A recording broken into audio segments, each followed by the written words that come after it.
In this video, I'm going to be showing you Notion tutorials for beginners on mobile. So let's just begin with that. So you can see we have Notion currently on our cell phone device. If you want to create a new page, you can easily do that. And for that, you're going to be clicking on this icon.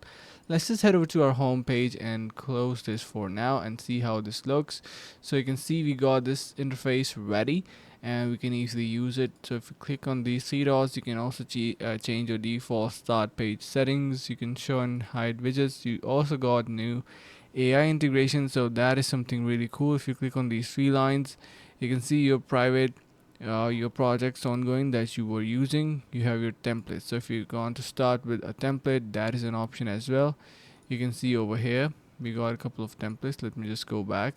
If you want to do something related to your work, we have automate your meetings with AI, we have projects and tasks, and many others. So you can go with these templates and start using them right away. So if you want some extended benefits and rewards, make sure to check out the link in the description below this video.